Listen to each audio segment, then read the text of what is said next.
पुष्यभूति वंश या वर्धन वंश। गुप्त वंश के पतन के बाद जिन नए राजवंशों का उद्भव हुआ उनमें मैत्रक, मौखरी, पुष्यभूति, परवर्ती गुप्त और गौड़ प्रमुख हैं। इन राजवंशों में पुष्यभूति वंश के शासकों ने सबसे विशाल साम्राज्य स्थापित किया। पृष्ठ 24। पुष्यभूति वंश के संस्थापक पुष्यभूति था। इनकी राजधानी थानेश्वर हरियाणा प्रांत के करनाल जिले में स्थित वर्तमान थानेसर नामक स्थान थी। प्रभाकर वर्धन इस वंश की स्वतंत्रता का जन्मदाता था तथा प्रथम प्रभावशाली शासक था जिसने परम भट्टारक और महाराजा धीराज जैसी सम्मानजनक उपाधियां धारण की। प्रभाकर वर्धन की पत्नी यशोमती से 2 पुत्र राज्यवर्धन और हर्षवर्धन तथा एक कन्या राज्यश्री उत्पन्न हुई। राज्यश्री का विवाह कन्नौज के मौखरी राजा गृहवर्मा के साथ हुआ। मालवा के शासक देवगुप्त ने गृहवर्मा की हत्या कर दी और राज्यश्री को बंदी बनाकर कारागार में डाल दिया। राज्यवर्धन ने देवगुप्त को मार डाला, परंतु देवगुप्त के मित्र गौड़ नरेश शशांक ने धोखा देकर राज्यवर्धन की हत्या कर दी। नोट: शशांक शैव धर्म का अनुयायी था। इसने बोधि वृक्ष बोध गया को कटवा दिया। राज्यवर्धन की मृत्यु के बाद 606 ईस्वी में 16 वर्ष की अवस्था में हर्षवर्धन थानेश्वर की गद्दी पर बैठा। हर्ष को शिलादित्य के नाम से भी जाना जाता था। इसने परम भट्टारक नरेश की उपाधि धारण की थी। हर्ष ने शशांक को पराजित करके कन्नौज पर अधिकार कर लिया तथा उसे अपनी राजधानी बनाया। हर्ष और पुलकेशन द्वितीय के बीच नर्मदा नदी के तट पर युद्ध हुआ जिसमें हर्ष की पराजय हुई। चीनी यात्री हुएनसांग हर्षवर्धन के शासनकाल में भारत आया। नोट: हुएनसांग को यात्रियों में राजकुमार, नीति का पंडित एवं वर्तमान शाक्य मुनि कहा जाता है। वो नालंदा विश्वविद्यालय में पढ़ने एवं बौद्ध ग्रंथ संग्रह करने के उद्देश्य से भारत आया था।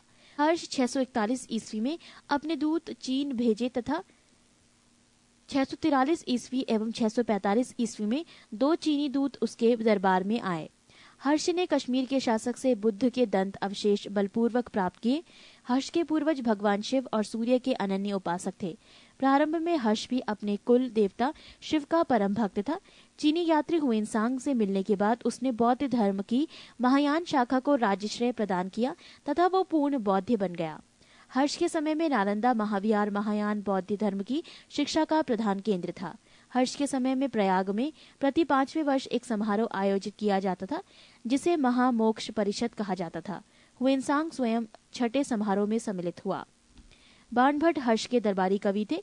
उन्होंने हर्ष चरित्र एवं कादंबरी की रचना की।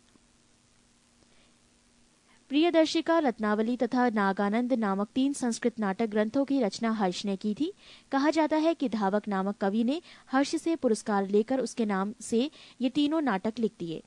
हर्ष को भारत का अंतिम हिंदू सम्राट कहा गया, लेकिन वह तो न कट्टर हिंदू था और न ही सारे देश का शासक ही। हर्ष के अधीनस्थ शासक महाराज अथवा महासामंत कहे जाते थे। हर्ष के मंत्री परिषद के मंत्री को सचिव या अमात्य कहा जाता था। प्रशासन की सुविधा के लिए हर्ष का साम्राज्य कई प्रांतों में विभाजित था। प्रांत को भुक्ति कहा जाता था। प्रत्येक भुक्ति का शासक राजस्थानीय, उपारिक या राष्ट्रीय कहलाता था। नोट: हर्ष चरित्र में प्रांतीय शासक के लिए लोकपाल शब्द आया है। भुक्ति का विभाजन जिलों में हुआ था। जिले की संज्ञा थी विषय, जिसका प्रधान विषयपति होता था। विषय के अंतर्गत कई पाठक आधुनिक तहसील होते थे। ग्राम शासन की सबसे छोटी इकाई थी। ग्राम शासन का प्रधान ग्रामाक्ष पटलिक कहा जाता था। पृष्ठ 25। पुलिस कर्मियों को चाट या भाट कहा जा गया है। दंडपाशिक तथा दांडिक पुलिस विभाग के अधिकारी होते थे। अश्व सेना के अधिकारियों को बृहदेश्वर, पैदल सेना के अधिकारियों को बलाधिकृत या महाबलाधिकृत कहा जाता था। हर्षचरित में सिंचाई के साधन के रूप में तुलायंत्र जल पंप का उल्लेख मिलता है। हर्ष के समय मथुरा सूती वस्त्रों के निर्माण के लिए प्रसिद्ध था। हर्षचरित के अनुसार हर्ष की मंत्री परिषद: भंडी प्रधान सचिव, सिंहनाद प्रधान सेनापति, कुंतल अश्वसेना का प्रधान, स्कंदगुप्त गज सेना का प्रमुख।